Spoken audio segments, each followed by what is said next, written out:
Paul, we are back talking everything Sky Fantasy Football. How was your Sky weekend? Yeah, good. Thanks, Fergi. Yeah, really good weekend.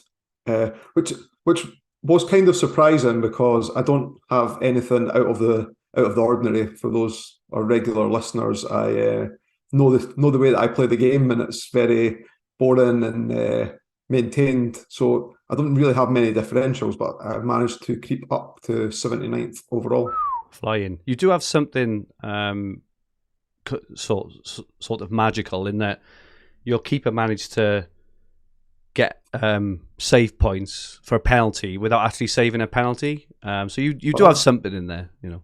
well, that's the second time this season, isn't it? After Henderson earlier on this season as well. Having played Sky for roughly 10 seasons, this is the first season that I've benefited from this rule, whereas highly owned options have done it before. I remember Matt Ryan when he was on a really good run with Brighton and a lot of players would put him in. There was a penalty skied in that game, which really annoyed me. And then Dean Henderson for Sheffield United against Man City, I think. Aguero missed a penalty, put it off target, and then got subbed at half time. I think that was the game, might not have been, but Henderson got it as well, and he was really highly on. So I'm taking my luck now when I've not had it Absolutely, previously. Midas. No, it does all even out, and you know, and as you say, we were just talking before we went on. Then you know, as we both know that you know, to have a good season, there is that those kind of little swings go your way sometimes. Those little rubs of the green, which sometimes feel like they're compounding against you. They go for you sometimes, and yeah, you thoroughly deserve to be there, mate.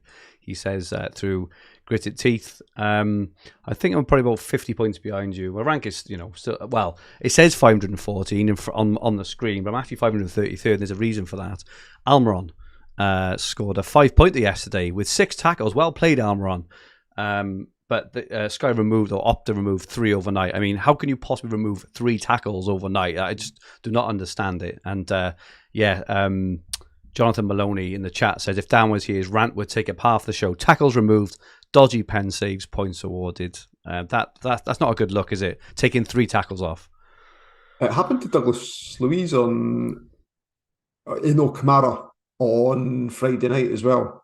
I know that the Almiron one, at least it was removed. Like, so I've been overly critical of Sky Fantasy Football historically about not being very clear or going against their own T's and C's when they've been doing stuff.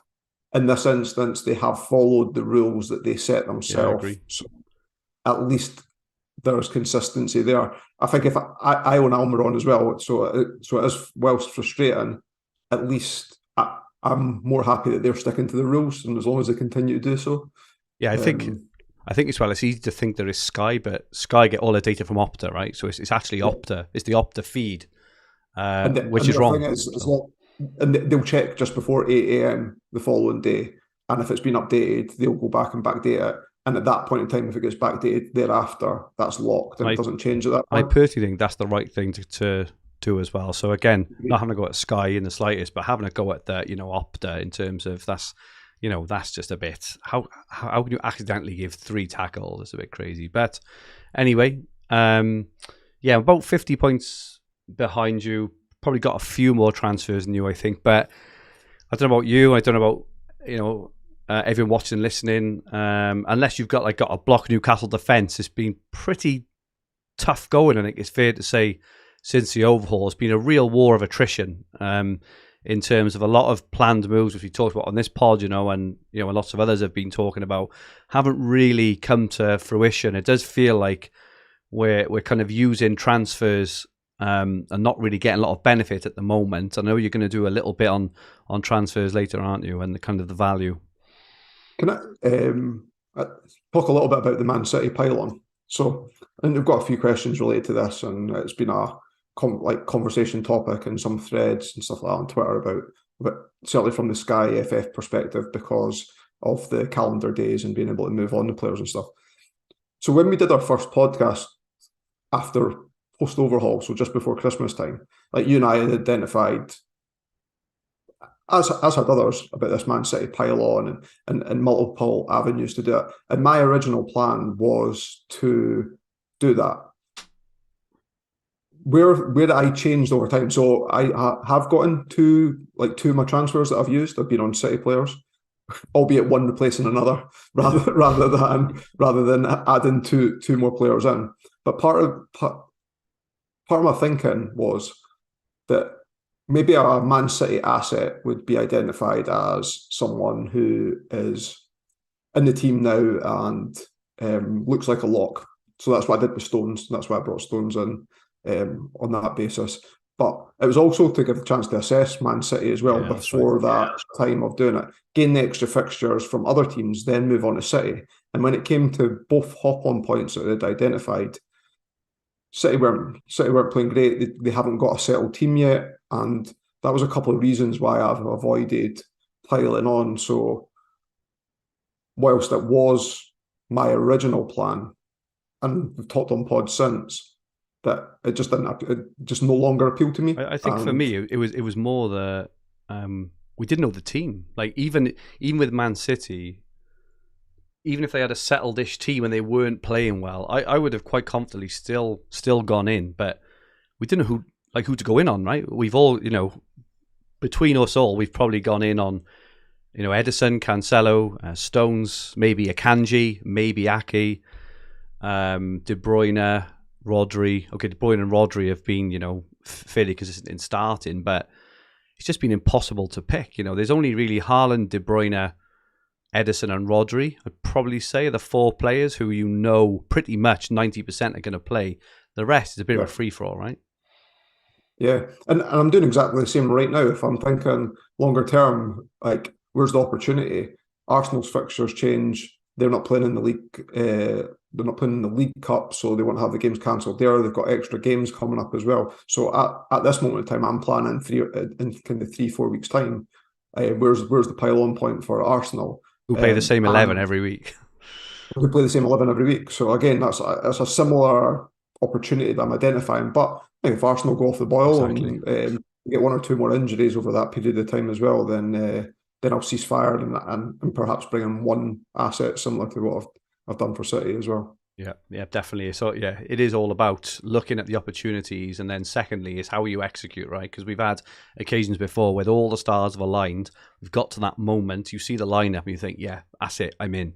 But this time it just didn't feel right, and you can sense from people who did pile in that they were very hesitant in doing it, right? And again, with like injuries as well. So Ruben Dias was injured, but he might be back. Laporte had a slight injury, might be back. Rico Lewis appeared from nowhere and suddenly took Walker's place. Cancelo suddenly won in the starting lineup. It's like, who do you pick? It's and it's a. I think Ake has played every game, but would anyone be surprised if Ake didn't start the next game? It's been really tough, and if anyone did pile in, it hasn't really worked out, but long way to go, and City do have a lot of fixtures all coming up again. Got an extra game this week. Got two in the week coming up against Arsenal. I think that's maybe in like a month's time as well.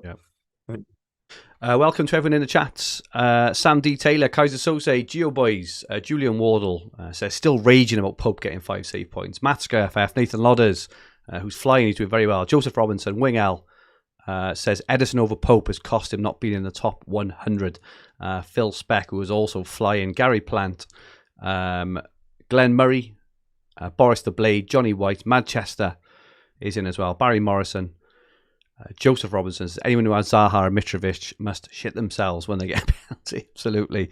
And Manchester says Watkins was a waste of time. We're going to touch on Ollie Watkins in a second. Sam Arundel, evening, joining you from St. Eustatius. Have I said that well? Have I said that right? I'm not sure.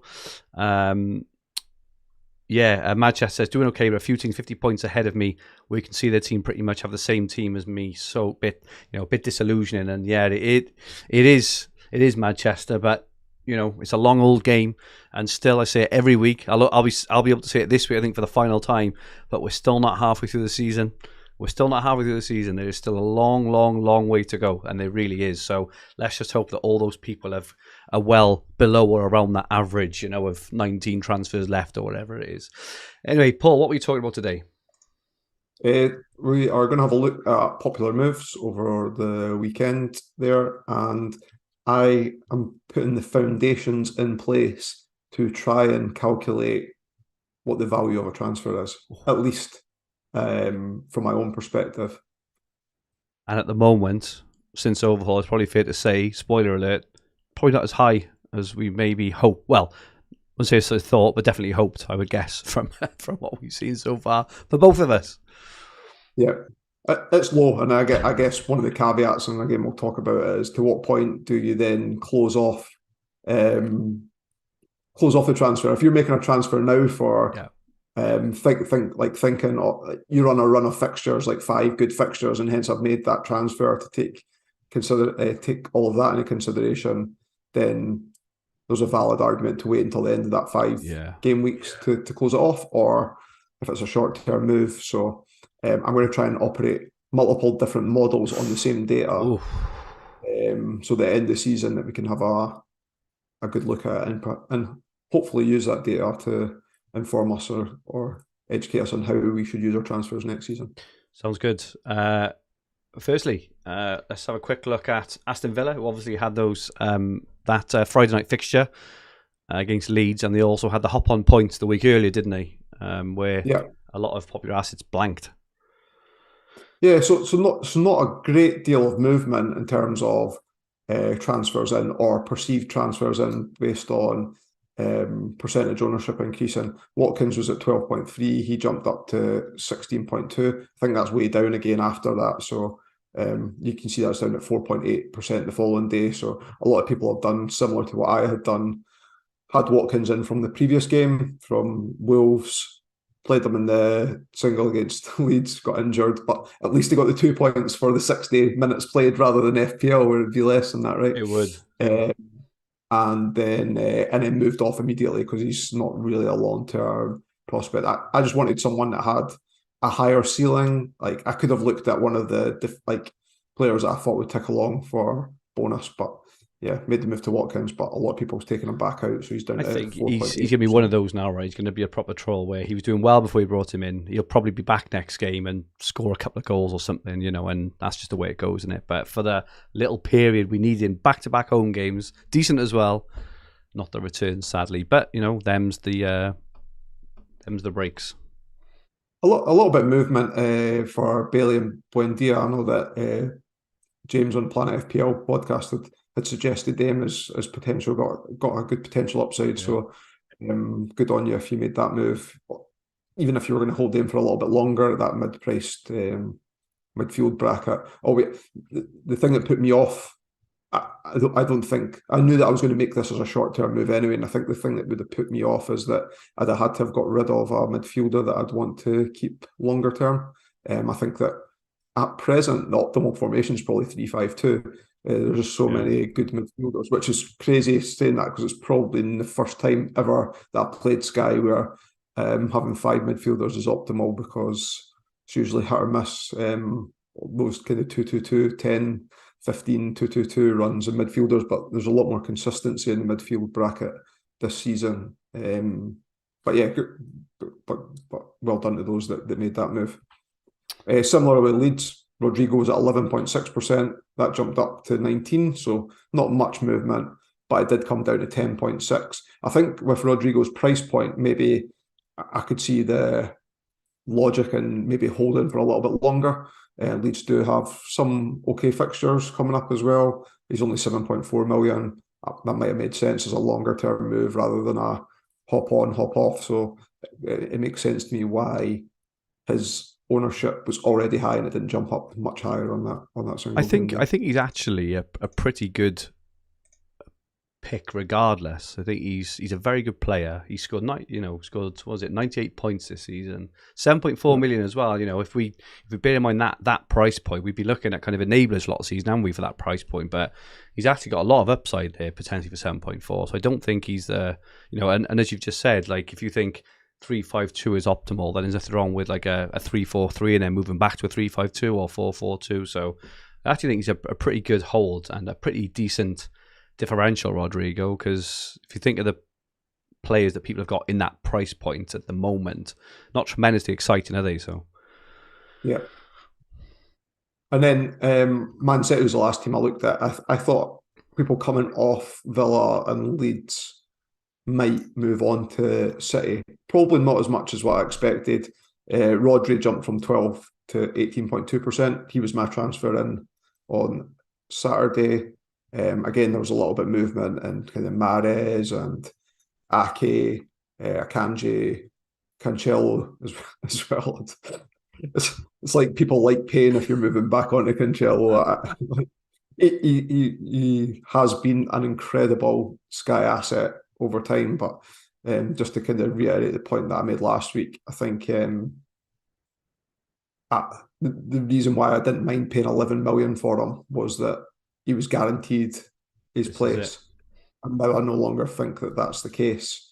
Time will tell, but I no longer think that's the case, and therefore I'd rather spend money elsewhere. And it's also strange saying it because it feels like a season where you don't need a lot of budget. Man City and Liverpool are the most expensive backlines, where most of our teams don't consist of either of those. Not even the keepers, like we're talking about Pope being a better keeper. I do think it's going to be very interesting what happens when Newcastle's fixtures both reduced in volume and stiffen in fixture difficulty, where people are going to go, because we've been kind of blessed with a budget so far.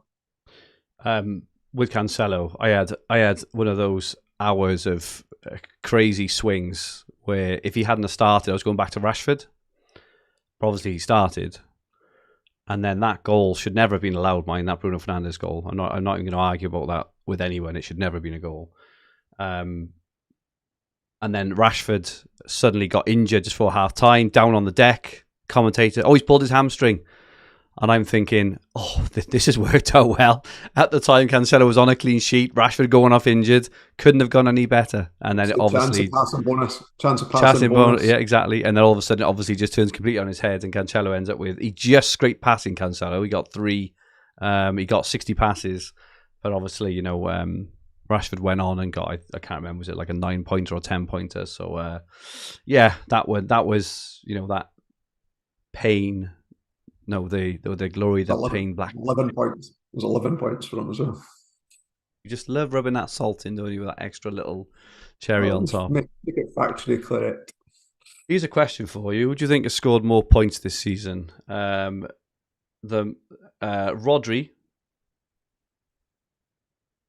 or Solly March?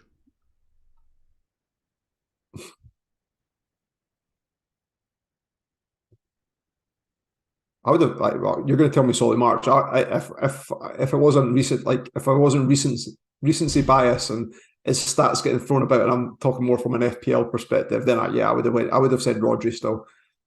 Yeah, Rodri is 99. I tried to double bluff then, and you, as usual, just came in, But Solly March. This has grown up in social clubs, Fergi. Bar games. This is it, isn't it? Do you know what? I used to do this thing. Do you remember? Have you've obviously played one card, Chase the Ace, where if you don't like the card, you swap it around. And I used to. And if you've got a king, you don't swap it, right? Or something. I used to always be really careful who was sat on my right, all the time. And the amount of times I used to talk the player on my right, if I had an ace or a 2 or 1 you wanted to go, I'd hold on to it, and if they go to swap, I say no, you can't swap, and that, and they'd come on, no, and pretend the old a complete bluff, but then the double bluff on top of it, and then I would and then the other way then, so I would have like a jack, they would have a 2, and I would act like I had an ace, and they would end up sticking on a 2, and then turn over my jack, and they would lose their life. Anyway, sorry, quick thing there, the old social club drama then. But anyway, back to Sky. Solly March got 92 points at 6.9 million. Absolutely insane. I almost referenced them last week, and then I was like, he's a player that I'm never ever going to sign. And I don't like, I don't like saying players' names in this podcast that I would never ever consider myself. I try and give all my advice from my perspective, and chose not to mention him on the podcast last week. So. He was one of my differential picks on Green Hour a few weeks ago, because his attacking stats have been insane. They've been so good. So but March 92 points. Mitoma, who's only started a handful of games, is already on 42 points. McAllister 91 points. I can see us going into Brighton very, very soon, and that is cheap. Well, can you? Because so Ian Parham's asked one of the questions about so for new listeners, the way I often think about making transfers is what would my optimal team be right now? How many moves away am I to doing it? And then where can I pick up the extra games to maneuver towards that? And I'm looking at what my team would be, less so right at this moment in time, because we've got one round of fixtures coming up this weekend, then we've got a 2-week break because of the FA Cup. So I probably won't make any transfers in the short term. So thinking in 3 or 4 weeks' time, what does my team look like? And I think somebody else had mentioned the question about Arsenal assets. And I was like, I want all the midfielders from Arsenal. So you're sitting with a midfield of options of Rodri, who's been incredibly consistent. Right? Can mention Salah because he's got a high ceiling, but you take him out. So Rodri, Palhinha, Almiron's been doing pretty well recently, even though he's blanked 2 of his last 3. But Newcastle's will change, so I'll remove him from that. So we've got Rodri, we've got Palhinha, we've got add McAllister to that. Yep. Then you've got Saka, Odegaard, and Martinelli. You've got Rashford. Sorry, I didn't mention Rashford. Yeah, Rashford. He's probably the lock. So, where's the room for all of these midfielders? It's crazy just now. So my optimal team at present, or thinking 3 weeks in advance, would definitely be on 3-5-2. Budget's no required when you're talking about these players. Budget, you don't need to worry about budget. So you probably just sit with Kane and Haaland all season, and then the back 3, Saliba, Trippier, and someone else. Yeah, Gabriel. Yeah, well, Gabriel's I'm looking at, and then I'd maybe even consider the Arsenal keeper. So this is me planning 3 weeks in advance, saying right, an Arsenal pile on. But like I said earlier on, things could change. But yeah, I think my team would look something like that. There's not many players in my team that I necessarily want rid of to make gains in the very short term, and it's really Newcastle that I'm looking at a little bit further down the line coming off. I think this is why I've been advising people not to get Newcastle defenders, which I know sounds ridiculous, but possibly yes. But it's more because I'm trying to think of it's 2 transfers to bring them in, and whilst they have been consistent, their ceiling does feel like 7 points every time that you're doing that. Well, it has been 7 points. I mentioned that last week. There was only 8 defenders that fit in the middle of that Venn diagram this weekend for picked up a clean sheet and picked up some element bonus. So there's the two Brighton centre halves, Thiago Silva, who picked up double bonus, which was an added bonus considering I took the captaincy off Palhinha to put on him on Thursday. We'll talk about that in a second. Dan Burn, I think, was the only Newcastle defender to do it because he picked up tackling bonus. You can't really depend on that. 2 Wolves defenders, Zinchenko from Arsenal. Yeah, if that's not 8, then it is 8, but I can't remember if it was close. I never wrote it down. Let's have a look at your transfers since overhaul, then, Paul, and the success or not of them. Yeah, so what I'm trying to do here is create a retrospective of my transfers played. One, to help myself at the end of the season do a mini retrospective on moves, assess whether they paid off, whether they didn't pay off. What can I learn from this to take into next season? But I also wanted to see if I could use it to identify what the value of an average transfer is.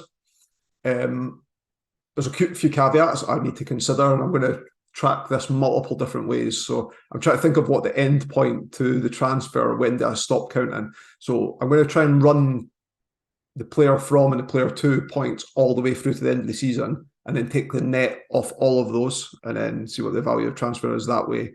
I'm going to run it for a certain number of game weeks, or I might not where my intention lies with the transfer on there as well, and only track it to that point. So if I'm looking to move on to a new, if I was doing a Newcastle defender at the weekend there, it would be a 4-week move for me. So mark at the start, I'm going to measure this for 4 weeks, and then the last point is maybe track it to the point where I then come off that incoming player, and track it to that point and capture it there. So I'll capture it 4 ways. Just now, I've just done what the outgoing players scored since I took them out, and then what the incoming players scored since bringing them in.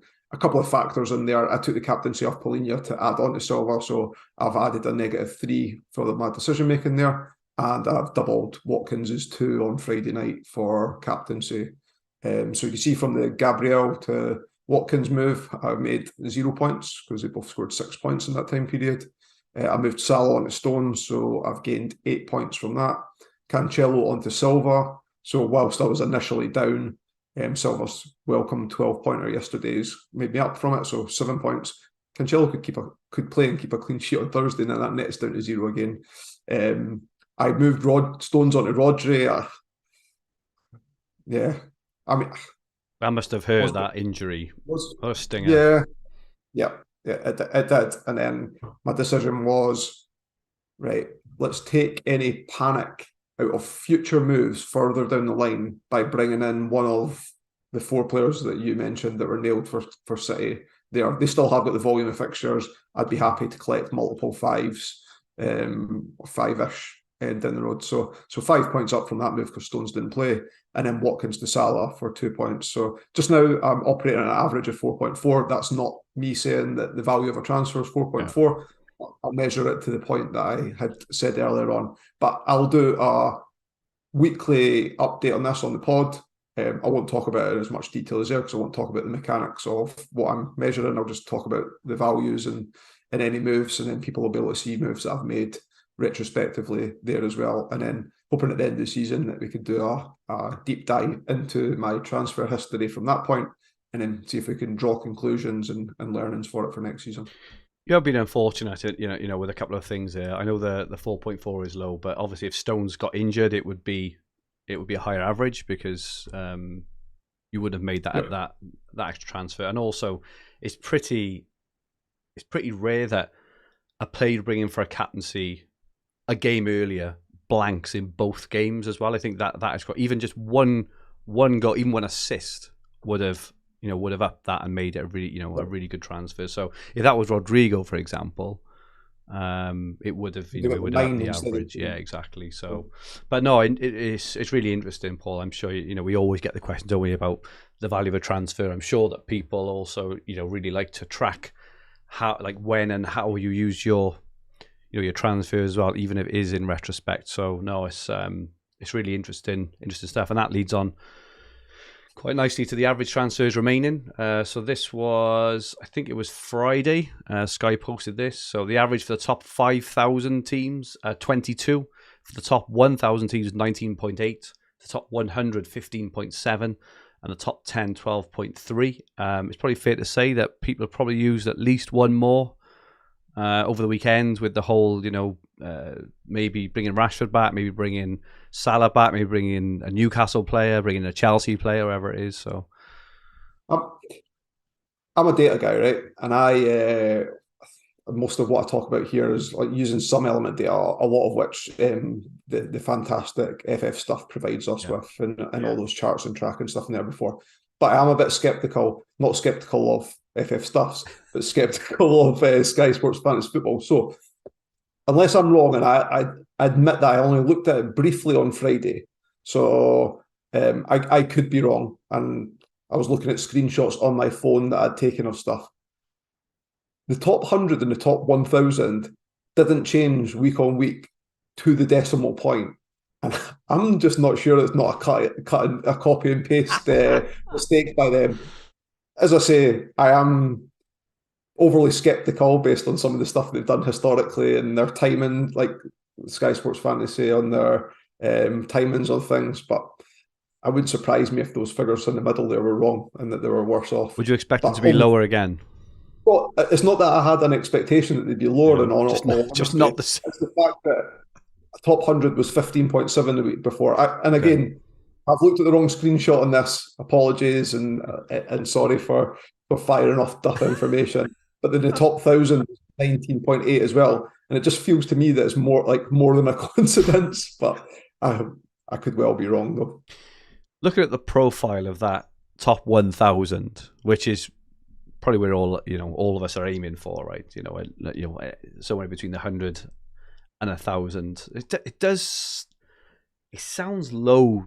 It sounds low to me, because even if I'm thinking of in that top 100, right? So in the top 100, even if you double that average, so that's saying that 50 managers have got okay, let's say 30 managers have got none left. I find that hard to believe.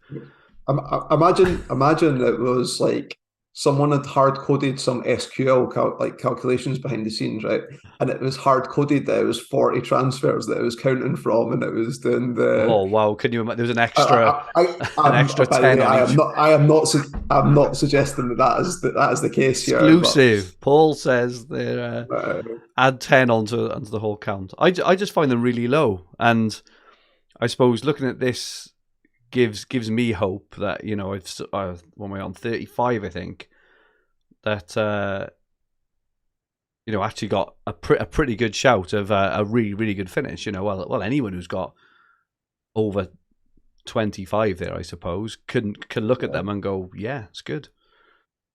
and I think I certainly think the drops in transfers were accurate because, well, we saw what the ownership stats were, and you could almost piece together on the popular moves the volumes used there. So if the effective ownership of a Newcastle player was 1.5, and then after the game, which we've tracked a little bit this season, was up to 3 because it was a good opportunity to jump on, then you know that the average in top thousands using roughly 1.5 over that period as well. So I think I've also got a theory about something else, by the way, as well, stats wise. Go on then. So flipping heck. Remember last season, the ownership of every player in the top 1,000 was at least 0.1. Right?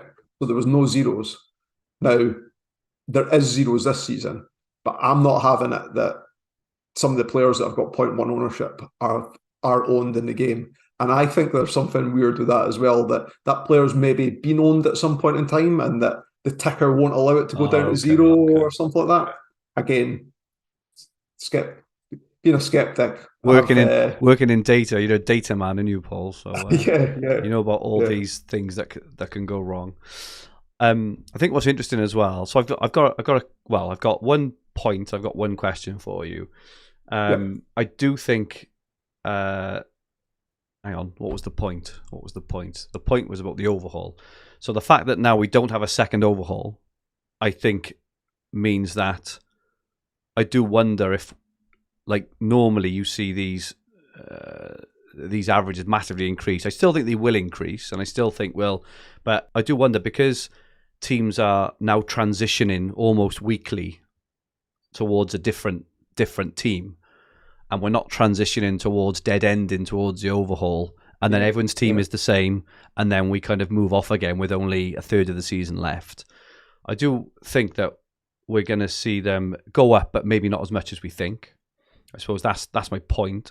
I suppose my question for you is, with the change in overhaul and the fact we've got 50 transfers, with these average numbers, do you think that people have looked at this season differently and they looked at the extra 10 transfers and been overly aggressive with transfers? Or do you just think it's a symptom regardless of whether we would have had the extra 10? Because we're not even halfway through the season, and these averages are very low.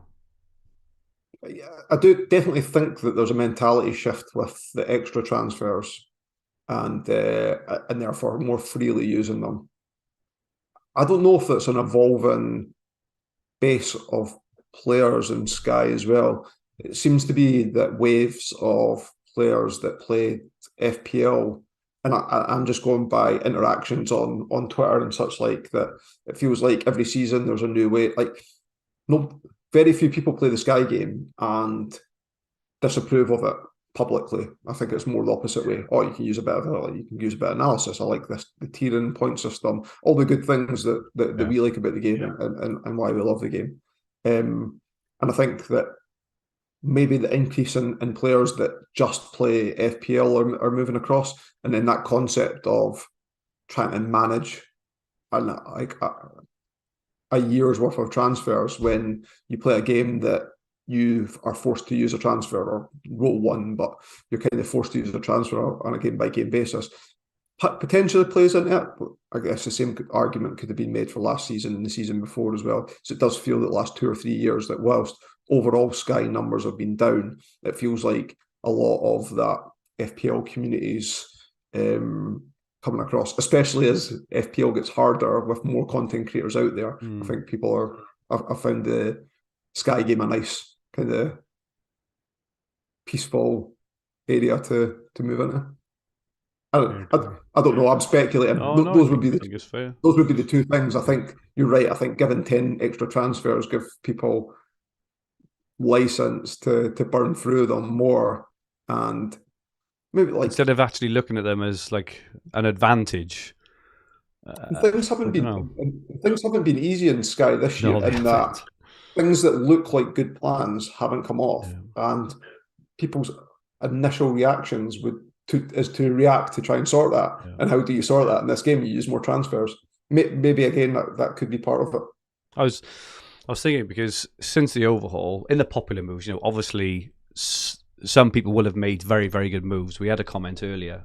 Wing L says, went with Bailey captain on Friday, for example. That's a really brilliant move, which will have shot you up the ranks. But a lot of the more popular moves and lots of popular players, whereas they seem to be doing really well in the first half of the season, suddenly it's quite, unless you've gone with a Newcastle block, for example, can't really think of a lot more that have actually really kicked on and done very well. From obviously you've had players like Solly March, for example, right? Who will have low ownership of the highly owned players, and as you say, it's how the mind works now. Is it right? I need to dig myself out of this immediately. I need to sort this out, or is it right? This is part of the game. This is the hard part of the discipline of the game. Is just to see the plan through and then move on when it's the right time.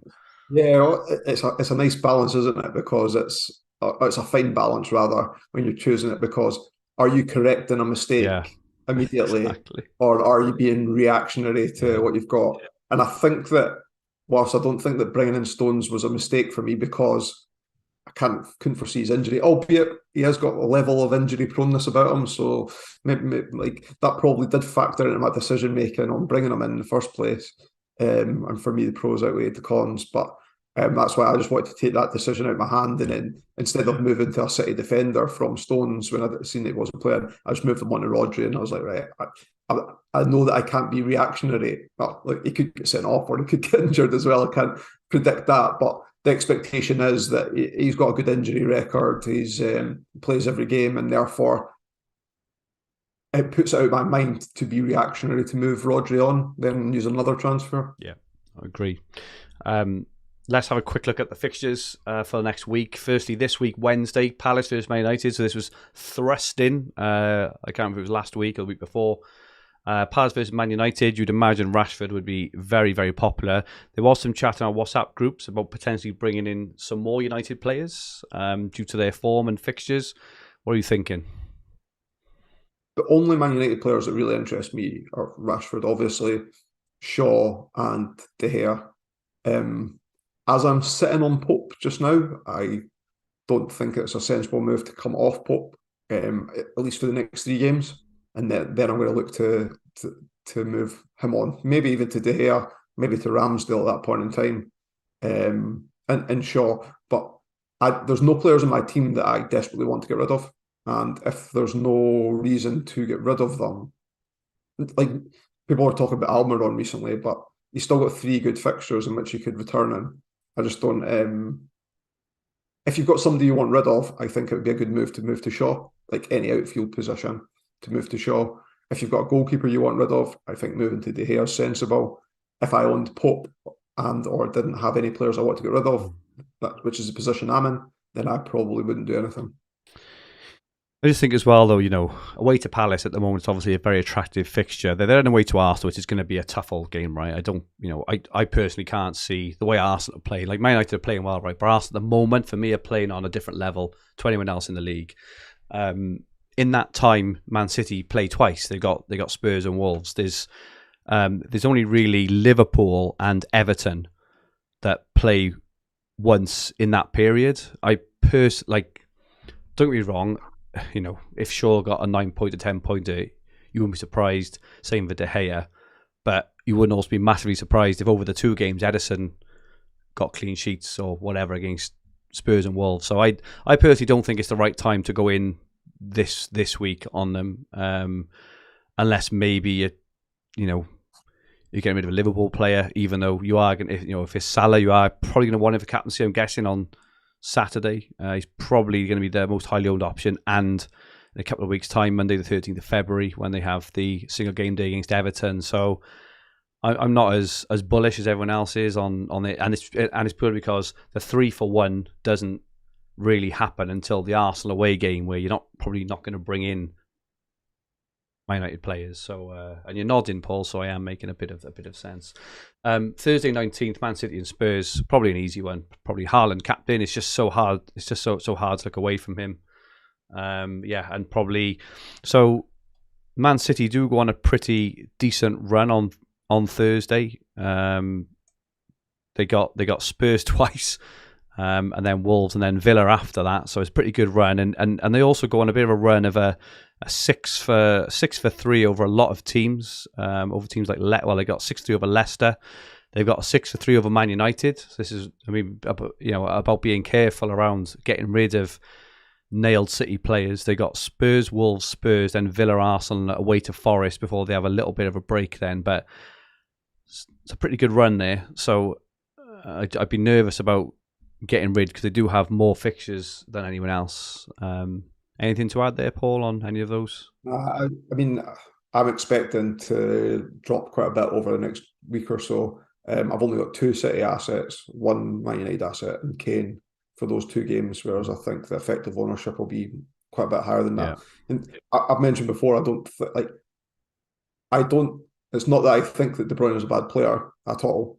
I just think that, and in a season where value doesn't really matter in Sky, maybe there's a bit of hypocrisy in what I'm saying, but his ownership is 45%, so there is a fear factor that he could go off on one, and even though he's not going to be highly captained because Haaland is, I expect to drop based on his ownership alone over the next few games, and I'm not planning on making any transfers in that period of time, so I'm not getting any fixture gains from existing players as well.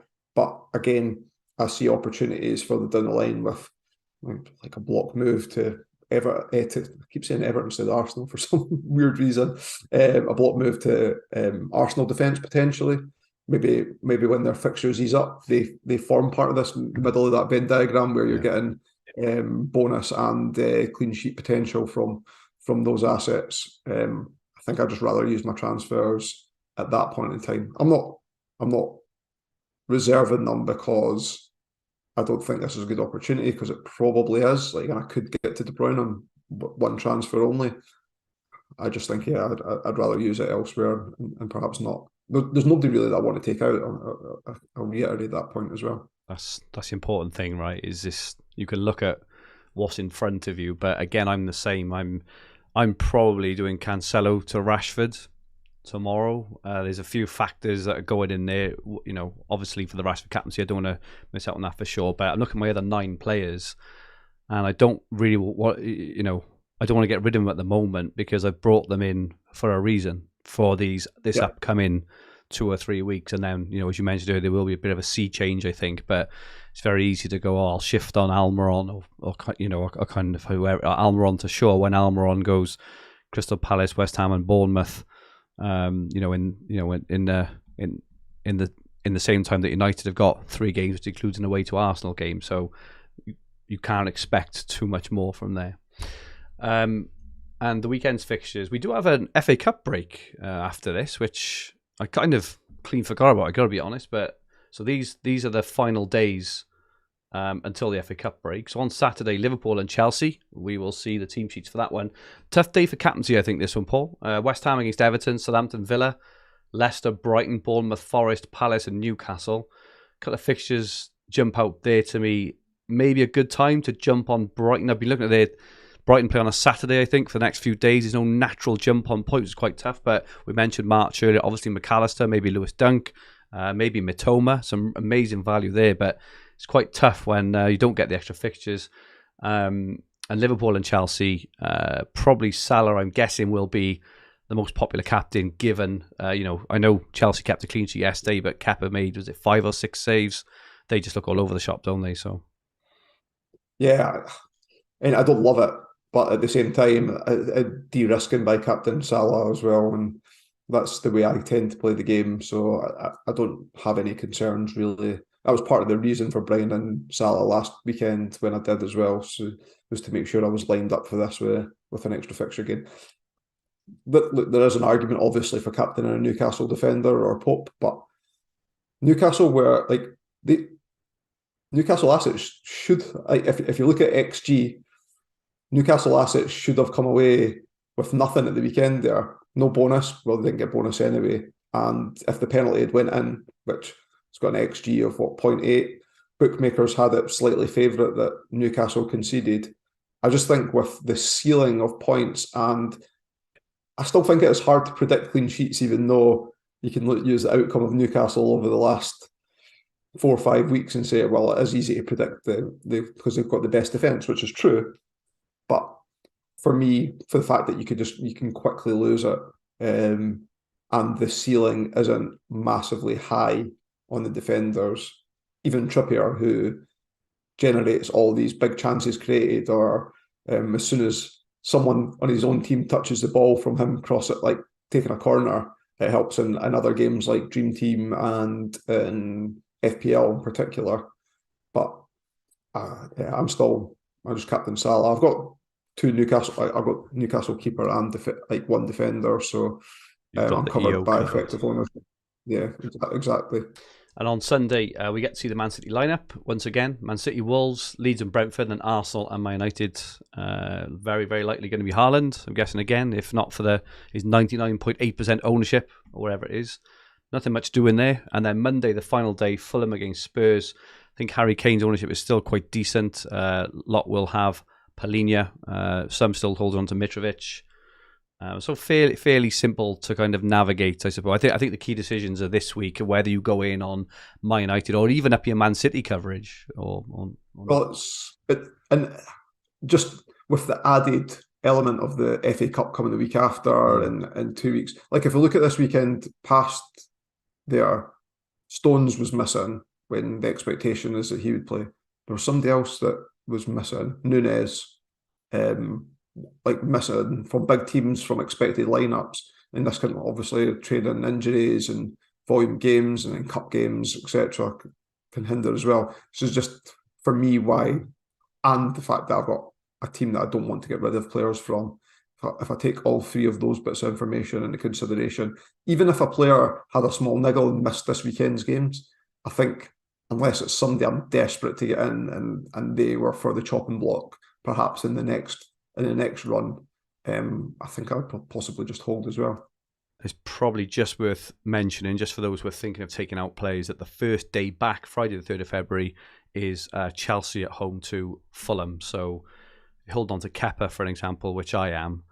It might be easy to think, I'll jump off him, but by the time that game rolls around, he will have as many games played as everyone else. So if you're holding on, I think after that, maybe, even though they have West Ham the week after, then after that maybe a time to look. But yeah, good stuff.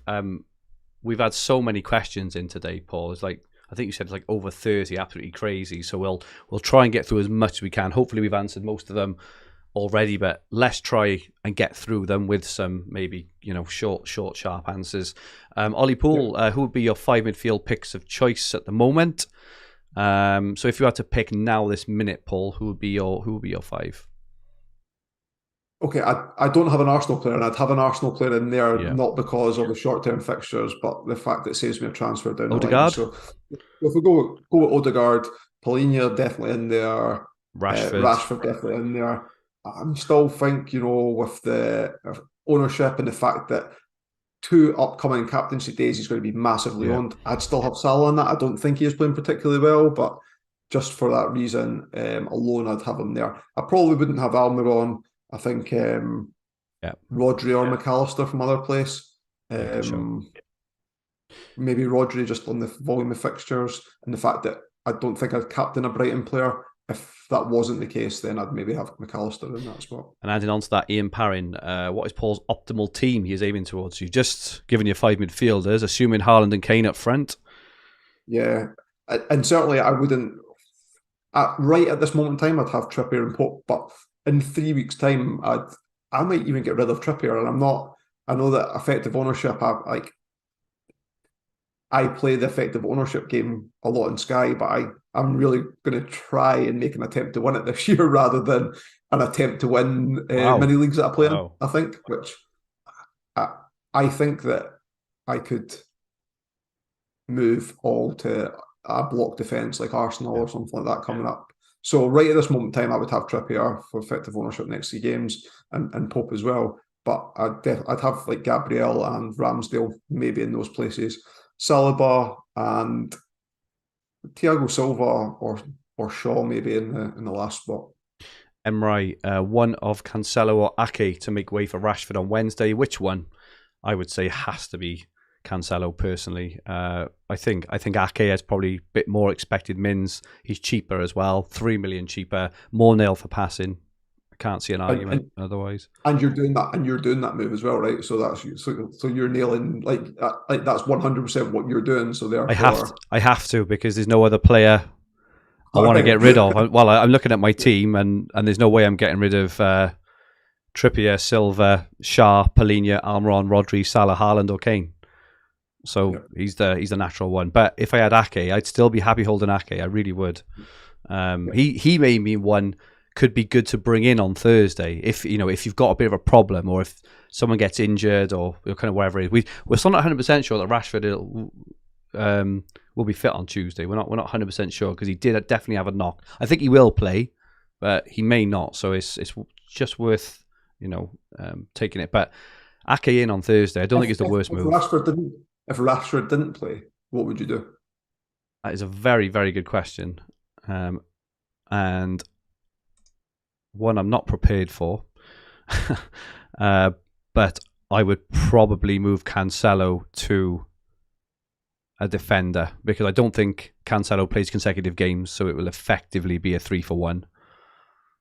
If you're picking a defender, it has to be Shaw, right? I think so, yeah. So with the captaincy, it would be a 4-for-1. And then look to daisy chain off then, I think. But yeah. Colin Johnston says, Kepa to Pope.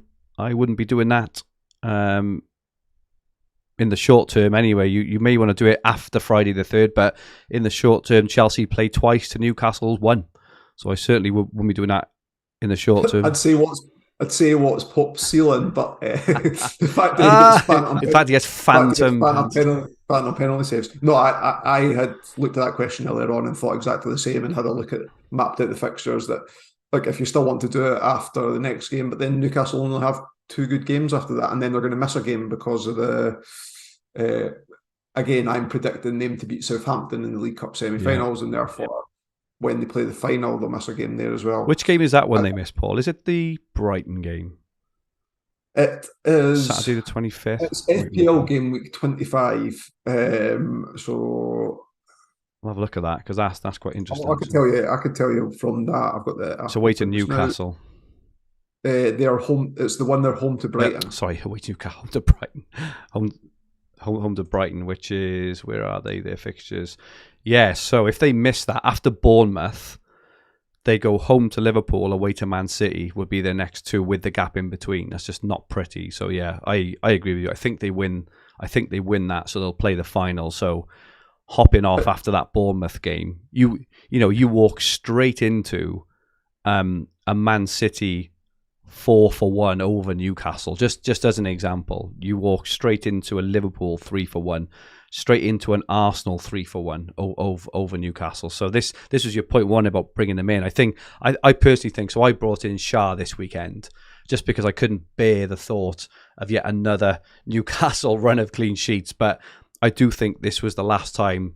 That was the last time to bring them in. Personally, I think now you do well to get profit on a transfer.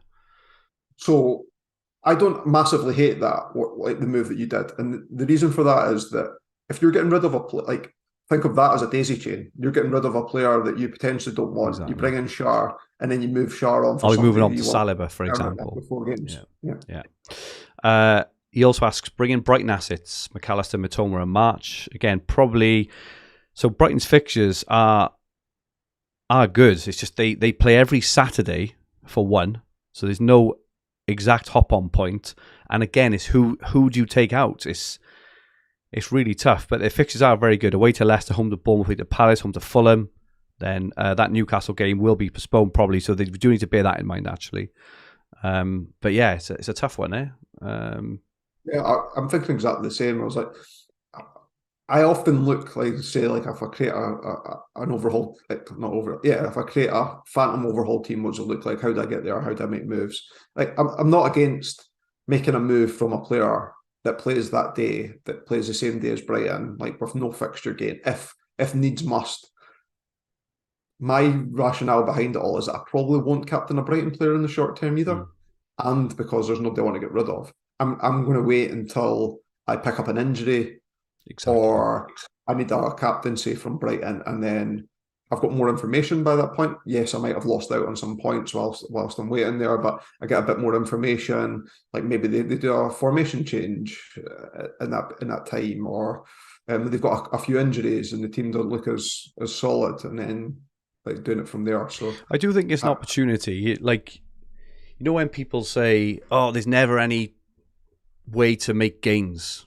Do you know, if you do fancy Brighton and you want to just go rogue, what's the harm in going in on them early, right? Okay, the kind of reason I won't do it in the short term is because they play the same day as Almiron, who would be a natural replacement, or the same day as Rodri, or kind of wherever it is. And I think that over the 3 games they will probably even out, so it's not worth a transfer.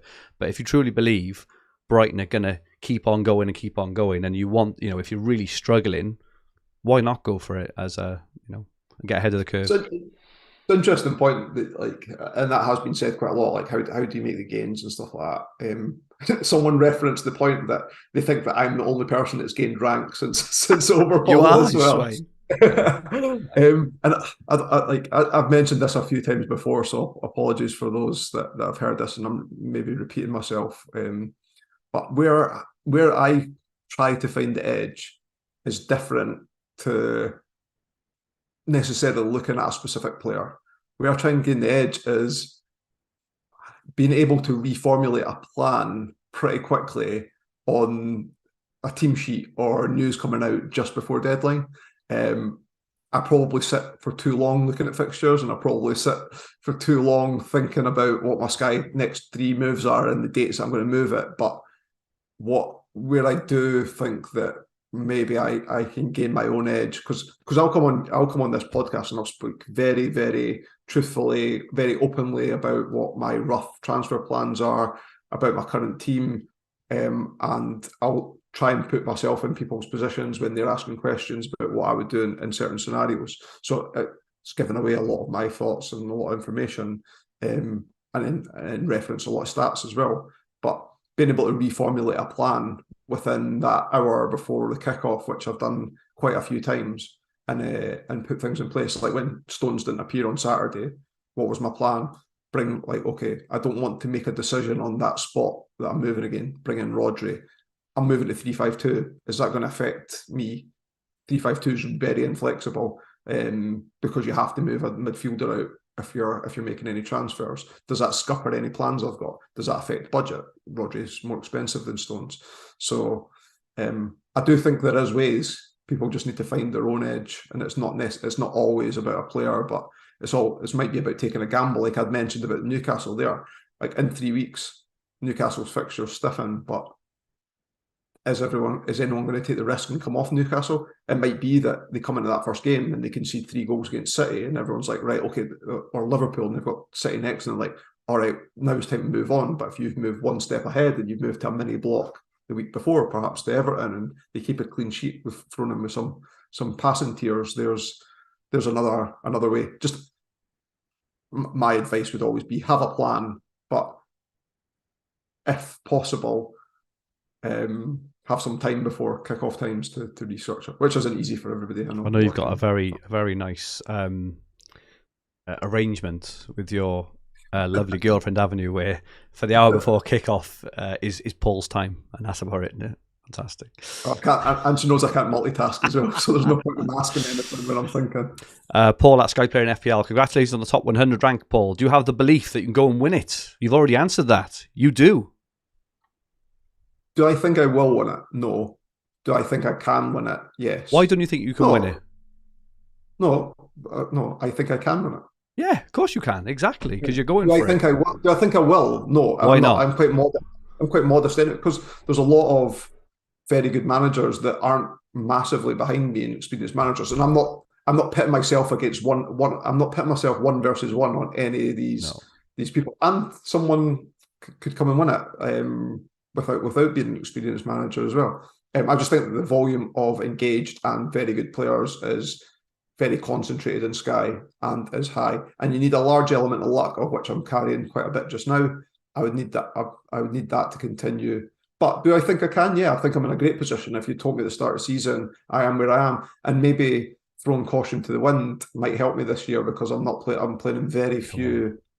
I'm playing in very few leagues, so I would be more inclined to take some calculated risks. Where in previous seasons, I'd be messaging Dan, go and put up a captaincy poll, put up another captaincy poll for me. I'm just picking whoever's top every time. But yeah, this season I haven't played different to the way I normally play as yet, but I think that I could, if I thought that was still my chance of winning it with maybe a couple of months to go. Simon Bulldog says, great stuff as always. No questions, just thanks for your time for making the pod. Thank you so much, Simon. For reasons unknown, I have 0 Arsenal, best 1 or 2 to get. No budget formation restrictions. I'm going to go for Saliba and Odegaard at the moment. But as you say, there's an argument, right, to go for 4 or 5. Those 3 mids, 2 or 3 defenders, maybe even the keeper. At some point when you have that pylon. And Lee Giles asks, how many budget enablers should we have? Palhinha, McAllister, Saliba, etc. All the great options. I would say Palhinha and Saliba are probably enough, because especially if you're going for those other Arsenal players. Do you think that's enough, Paul? 2? At present, yeah. When their fixture volumes come in, they'll play that week because them and their opponents still aren't in the League Cup. So I think that they're guaranteed to play that week as well. So I do think getting on Arsenal players at that point in time is a priority for me anyway. The bank of players, we've mentioned them before, bank of players I'm looking at is Ramsdale, Saliba, Gabriel, and then those 3 attacking midfielders. I'm not saying I'll go for them all. But I've already owned 1, and I'd probably be looking to add at least 2, maybe 3, maybe even 4 in that period of time. At present. FPL Foxy looking to move Cancelo on. I can get to any player in the game. Who would you prioritise? Shaw, Dunk, McAllister, Salah, second Newcastle defender, or other? I would go for Salah or that lot, just based on the 2 pending captaincies. What do you think? Just to protect myself at this point in time, I think that I would. And Salah's still got an upside, a massive ceiling. Ben Sky FF, it's time to get rid of Almiron.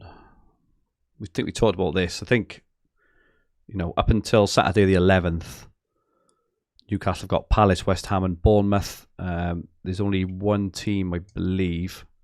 There's 2 teams. So Spurs and City have got 4 games in that time. But you're probably not going to move off Almiron to one of their players, I would guess. And they're good fixtures. I just think it's just forcing it a little bit, maybe. He's an easy move to an Arsenal defender. Or agreed. And at the end of that run, you said Saturday the 11th of February, so they play Bournemouth that game. Look at the teams that you get the extra fixture off by moving off, just as Newcastle's fixtures. Exactly. You go straight into a run of Man City. We'll have a 4. Man United, City, Liverpool got a single game day against Arsenal, so maybe you don't have Salah, and maybe that's the time that you're bringing him in. And then Arsenal's City play again. So moving to a City player, you get a 4 for 1. Or you move to Arsenal because you know that Arsenal's on a good run there, and then they'll maintain that fixture in that midweek, as do Man City as well. I'm sure after Southampton knocked them out the League Cup, that they'll play on that blank game week as well.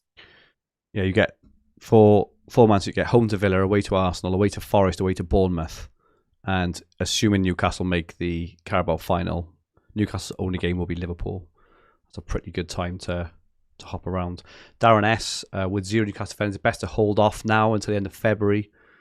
Please, will there be any more nip and a half pods coming soon? There will, Darren. We have recorded this evening, actually, before this. So we'll have that out either later this evening or tomorrow for you. We'll try and do them every week, but obviously real life gets in the way at times. I personally think if you've got excessive transfers, a big excess of transfers, still getting a Newcastle defender in is not the worst idea, but only if you've got like an injury or something, just to try and cover yourself a little bit until stem the flow until the end of February. But I think if you've got like under 30, I wouldn't be using one, because you're bound to have players in for a reason, like, you know, your Chelsea defenders or your whoever else you got in place. So, do you agree with that, Paul? Or? Yeah, it's a difficult one. If I had one Newcastle defender, I'd say for the next 3 games, just hope that they can suck it up. One. Yeah, and you know, like mentioned before, their ceiling's not high, but it is painful. If you didn't have any, it'd be pretty difficult. Yeah, especially when like Chelsea are not performing well and they're away to Liverpool next, for example. And have a look at what you're doing long term. See if you could do the daisy chain move or bring them in for the least valuable asset, and then with a view of probably moving off on the 17th to hold off on the player that you were going to get in, and then make it from one of the teams that you'd hop off Newcastle onto, would be my rough plan, maybe. Jason H, congratulations on top 100, Paul. If you still own Salah, are there any decent alternatives, and what time to think about bringing them in? I would definitely be holding him until a minimum of Monday the 13th of February. Likely, I wouldn't say he's the best captain, but he'll be the highest owned captain this coming Saturday. And I would guess he'd probably be definitely the highest owned captain on Monday the 13th of February. I think after that, away to Newcastle, etc., probably look to maybe move on if you want. If Liverpool haven't turned it around, but I wouldn't be getting rid of him at the moment, because by trying to be too intricate and trying to make gains, you could actually just fall further behind the pack if the replacement doesn't do it. So, if Liverpool and Man City's defence was doing really well and that's where budget was getting used, then I think there would maybe be more of an argument for suggesting he's dispensable. But for the fact that at present, in terms of value, he's just another player that sits in our team just now, and whilst he isn't performing at what you'd expect from whatever price he is, 11.8 or something like that, then I own, and I'm not looking to get rid of him. Currently have Kepa. 2 plans to transfer him to Edison on Sunday, 22nd of January, or the 5th of Feb. Would you do? This was a question that I was looking at, not the one that I suggested that I was looking at that you highlighted earlier on. It definitely makes sense in isolation. You're playing Man City versus Wolves or Chelsea versus Fulham for an extra bit of information, and things might happen over that point of time where you realise that you need the money for something else, or you decide you want to move on to a different keeper. So I would definitely hold off until after that break when February comes, and then make a decision then. And that's also a true, like a 3-for-1 then as well, the way the fixtures fall over Chelsea. Whereas up until then, it's just a 1-for-1 really, isn't it? So, well, I'm not convinced I wouldn't move to, if I held Kepa. What I would do is play him against Liverpool, play him against Fulham, whether you're a captain or not captain them, and move him on to Ramsdale on Saturday the 4th of February. I know that wasn't the question, but if I owned Kepa, that's what I'd do. Trader 12, what point in the season would you recommend giving up and deleting the app? That's not the best question. Sorry, Trader, if you feel like that, I would just, if it's not gone your way, just maybe try a few different things to look forward to. If you are actually thinking of giving up, don't just stop playing. Just try and have a bit of fun. Just try and go on some, some block earlier. As Paul says, go on the Arsenal block early, for example, or something, and just try something a bit different. Don't just just stop playing for reasons unknown. Salah, discuss. I think we probably touched on this. Would you agree, Paul? We're just hold on to Salah until that point, until the Everton game, and then reassessing. I don't think of him as a £12 million asset in the game. I think of it because of the fact that we've got a considerable amount of budget based on Newcastle defenders and Saliba and Paulinho and McAllister, Rodrigo and players like that sitting in our teams just now. It doesn't matter that he's eating up a lot of budget for me because I don't know where I'd use the budget elsewhere. If that wasn't the case, then it would be more of a discussion point for me. I'm going to hold him. I think he'll be a highest owned captain in a couple of the next few game weeks. Only 67.2% owned. It's lower than I thought he was. I thought he would have been in between 70 and 80, but he was up near 80 on Saturday, and I think that's a case of people just ditching him on Sunday. Rashford's gone up to 91.5. Wow. The fact he's a midfielder. I know you only get the extra 1 point, but the fact he's a midfielder as well just makes it. Sky FF, Mr. Boring, 15 points to value of a transfer. Fact or fiction? Oh, I'll tell you at the end of the season when I've finished the analysis.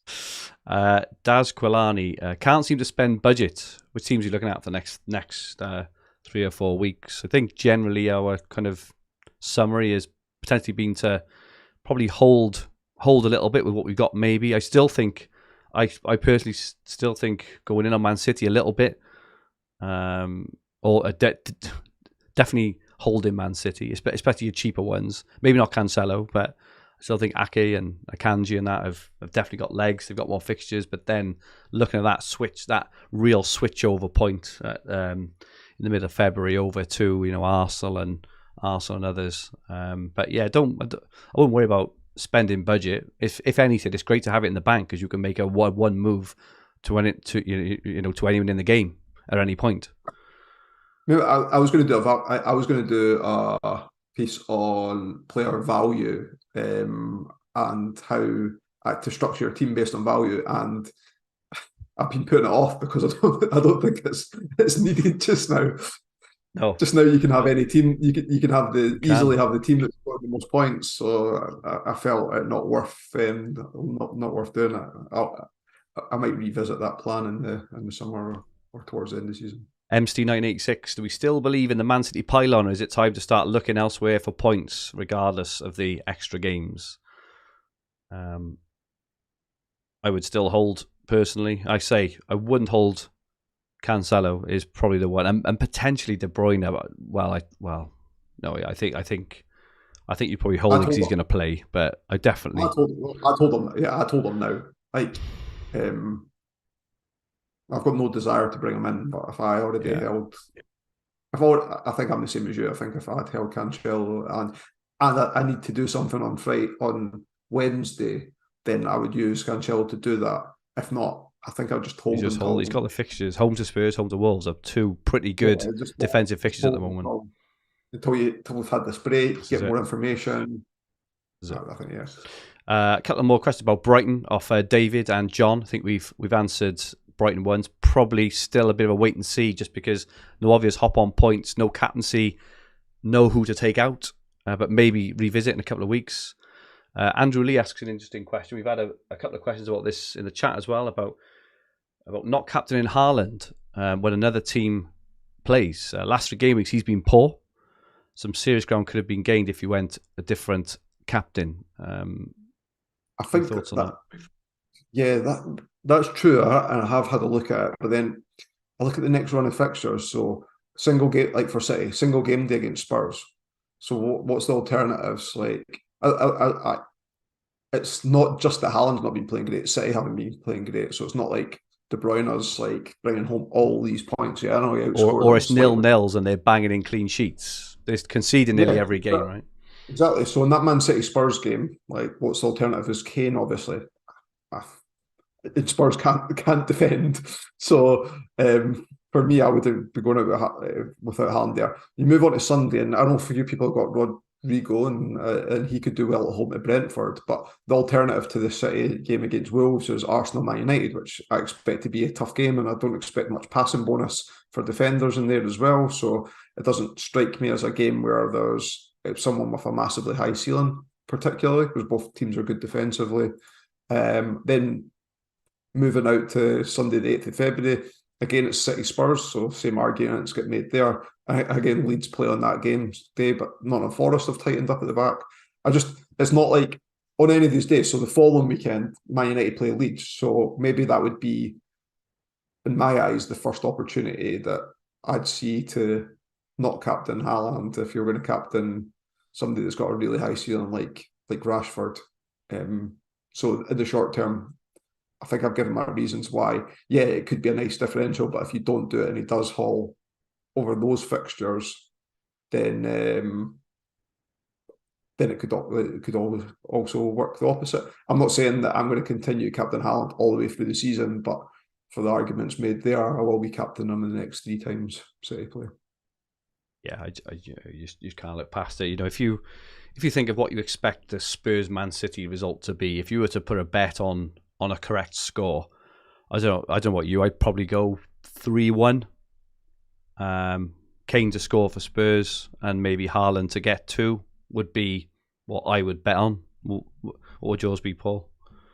Well, yeah, I think if you look at the bookies' odds, like Haaland's still, and maybe it's a protection thing rather than a predictive thing, but he's like the shortest he's the shortest value player to ever be priced for a Premier League game. I'm sure.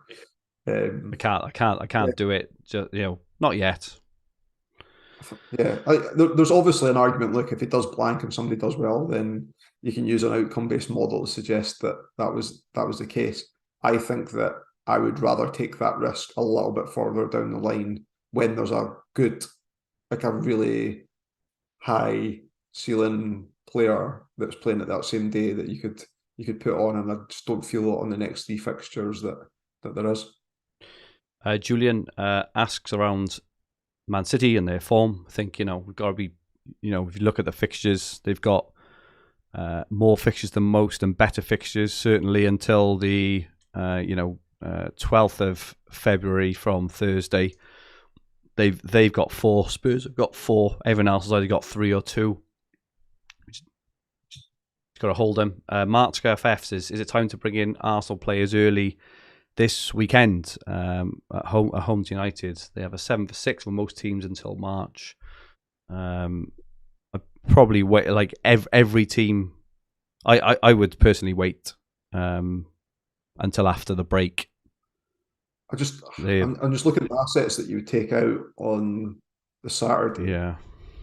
So you look at Liverpool, and we've talked about them having another captaincy coming up pretty close after. Chelsea have the Friday night game, not the following game week, but the game week after that, like when the fixtures resume. So I probably wouldn't want to take out a Chelsea player. West Ham, Everton, Southampton, Villa are all lowly owned players. We've talked about not taking out Brighton. We've talked about getting in Brighton players as opposed to getting rid of them. Bournemouth, Forest, not highly owned players. Palace against Newcastle. Newcastle also got highly owned players. Like maybe Alberon, but I still prefer waiting for those 3 fixtures and then making the move. Yeah, same. I think if Chelsea didn't have that Fulham game as well, or the first day back, as like that extra game, maybe move on from Chelsea, but just don't see I don't see the definite benefit or the high upside. As I say, maybe the one after, you may want to move off Thiago Silva, for example, to Arsenal, because over that period, Arsenal have a 3 for 1 after that Fulham game, for example. So yeah, I think that's the one.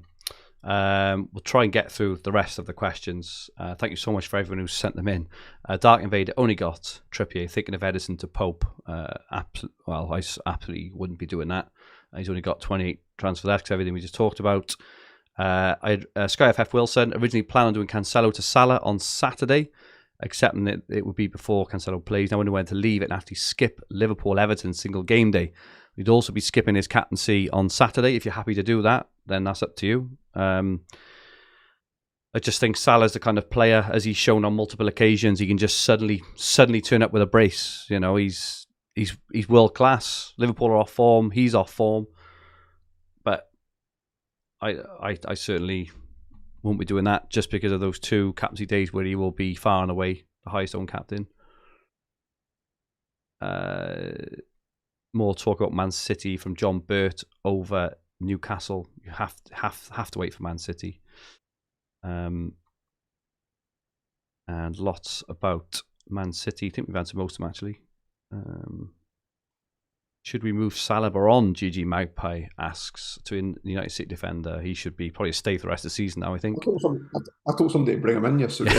Yeah, I definitely wouldn't be moving him on. He is so important to everyone's team from a points perspective and budget perspective. Now he can't get suspended for the 5 yellows as well. That's right. I think. Sorry, I think Saturday, the 4th of February, we're going to see a mass influx of Salibas in, which is only 2 games away or 1 game away for some players. So I'd definitely just leave him in there. We've managed to get through all the questions, Paul, which is quite some feat since we had plenty. So thank you so much, everyone, for sending in all those questions. Hopefully, it's been an absolutely massive episode, a bumper episode, 1 hour and 20. We haven't done one of those for a while, Paul. But it's been really good fun and really good to chat through all this stuff and hopefully, help ourselves kind of get clarification and, kind of summarize on how we're going to see out this next week or 2 before the FA Cup break, which gives us a chance to, for all the double game weeks to fall in place, for the Carabao Cup semis to be played out as well. So we get to know what's going on there. And then, and come back fresh after that Friday the 3rd onto Saturday the 4th and play with real plans in place, and know what's going on. So thank you everyone for all your questions and and for joining us on the stream.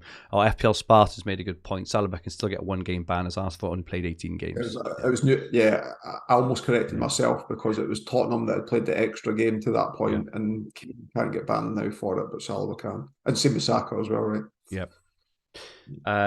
Thank you so much, Paul, for joining me for this massive episode. We've also recorded Nip and a Half as well, so if you haven't seen it, Paul and I chat most week. We haven't for a while, but we will most weeks, almost every week. Just a light-hearted 20-minute look at everything fantasy football for all the different formats. We are running a competition against each other across FPL, Sky, Telegraph, and Dream Team, which Paul is currently. I thought I'd made a bit